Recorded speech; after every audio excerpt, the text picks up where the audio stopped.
Can America survive a full-scale invasion? In 250 years, no army has ever conquered the United States. Not one. The British tried, but failed. Japan bombed Hawaii and lost an empire. Every superpower since has looked at the map and realized the same thing. Invading America isn't war, it's suicide. But here's the question nobody ever asks. What if it actually happened? What if everything collapsed and America had to survive on its own? Could the US survive a full-scale invasion? Not on screens, but in reality. And what would that war actually look like? It almost never happens, but it has. The British did it in 1814. They burned Washington, D.C., the White House, the Capitol. The president ran. That's the only time in history a foreign army held the U.S. Capitol. Later, in 1916, Pancho Villa's men raided New Mexico, killed Americans, then vanished back across the border. Lastly, in 1942, Japan took 2 small frozen islands in Alaska. When the U.S. finally retook them, the terrain killed almost as many men as the enemy did. And that's it. No one has ever conquered the mainland, because America is a nightmare to invade. Look at the map. 2 oceans, the Atlantic and the Pacific. They're not just water, they're walls. The Pacific alone is 5,000 miles wide, a moving wall of storms, currents, and emptiness. Even superpowers choke on that distance. That's why Hitler never tried. That's why Japan only hit Hawaii.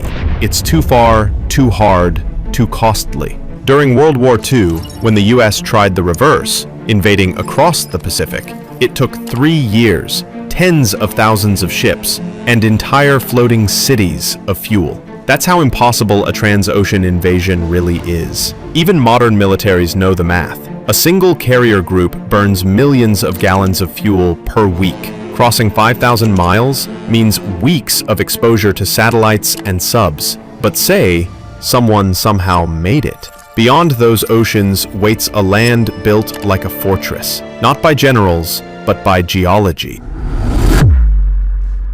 Imagine an enemy fleet finally reaching the Pacific Northwest. They'd expect beaches, but they'd find cliffs. The Olympic Peninsula rises almost straight out of the ocean. No flat land, no easy landing zones. Storms slam the coast like artillery. Rain never stops. Some places get 12 feet a year. That's not weather, that's war. The coastline itself fights back. Sharp rock, hidden coves, shifting sandbars. That's why sailors called it the graveyard of the Pacific. Over 2,000 ships have vanished here, nearly 1 for every 3 miles of shore. Even today, the Columbia River Bar is so dangerous that pilots need a special license to cross it, and they still lose ships. One wrong swell, one gust too strong, gone. Behind that chaos lies another barrier, the coastal range. It's not tall, but it's close enough to the sea to trap clouds and crush dreams. Even the lighthouses, built to outlast centuries, have had to be rebuilt inland as the ocean eats the shore. So before invaders ever see a city, they'd be fighting rain, mud, and gravity. And beyond that, they'd meet a land that punishes armies long after the storm ends. Suppose they somehow land. Now comes the real enemy, the continent itself. Deserts, mountains, swamps, snow. Every mile different, every region hostile. The Rockies slice the West in half. The Mississippi floods its plains. The Appalachians twist the east into endless ridges. Each barrier splits armies and burns fuel. Even US convoys need weeks to cross in peace. In war, it'd be hopeless. The Great Plains look flat, but they're open exposure, nowhere to hide from drones or jets. The deserts kill engines with heat. The winters break them with ice. Nature doesn't just slow invaders, it starves them. No refuel points, no factories, no friendly locals. Every state line becomes another front, and that's before you count the 330 million people already living here, most of them armed. Here's something no invader wants to hear. America has more guns than people. 390 million firearms, 120 for every 100 citizens. That's not an army. That's 50 million potential militias. From Maine to Montana, from Texas to Alaska, every home could be a stronghold. There are 15 million licensed hunters, more than most nations' militaries. That's why the Japanese Admiral Yamamoto supposedly said, "We could never invade America." Behind every blade of grass, is a gun. Even if the US military fell back, the population wouldn't. They know their terrain. They stock ammo like winter food. It would become the largest guerrilla war in human history. Afghanistan bled superpowers dry with a few 100,000 rifles. America would fight with hundreds of millions. But even getting close enough to test that is almost impossible, because the sky sees everything. An invasion needs secrecy, but secrecy died decades ago. Satellites track every ship, every plane, every thermal signature. Drones hover for days. Radar blankets both oceans. In 1991, US satellites spotted tanks hiding under sand. Today they can read license plates from orbit. A fleet crossing the Pacific would be a glowing trail of metal, detected weeks before launch. And when spotted, it would be met by carriers, submarines, and bombers long before reaching Hawaii. You can't sneak an invasion across a planet covered in sensors. So instead of sneaking, enemies look for a shortcut to break America from within before anyone lands.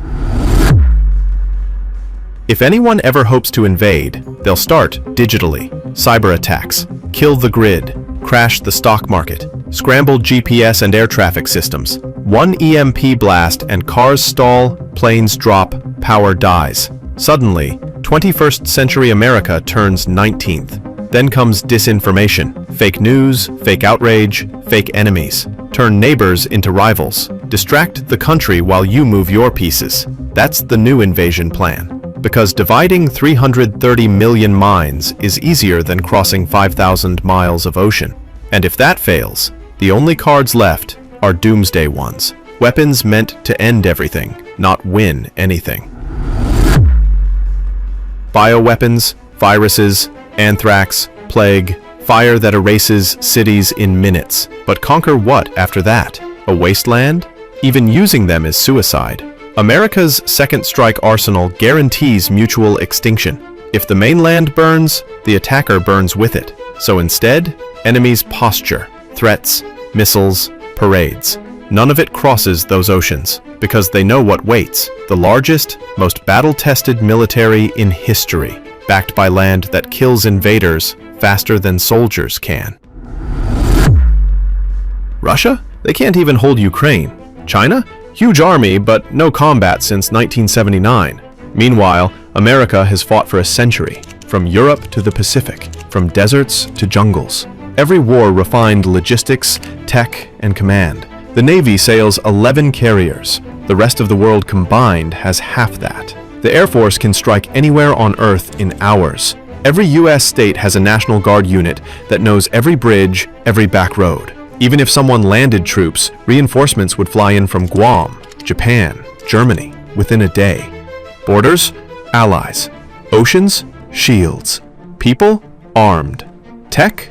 Watching.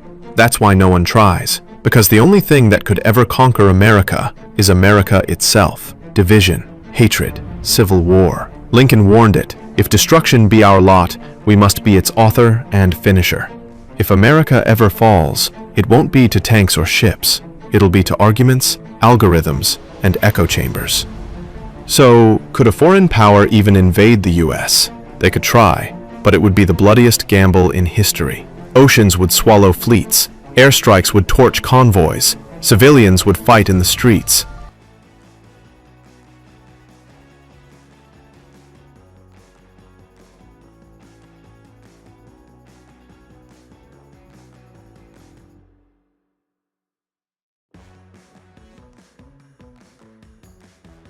Maybe a city burns, maybe a port falls, but conquer the whole country? Never. Because the oceans defend it, the land protects it, the people arm it, and the technology guards it. The only invasion that could ever work is the one that starts within. If you enjoyed the video even a little, subscribe. This is Glore.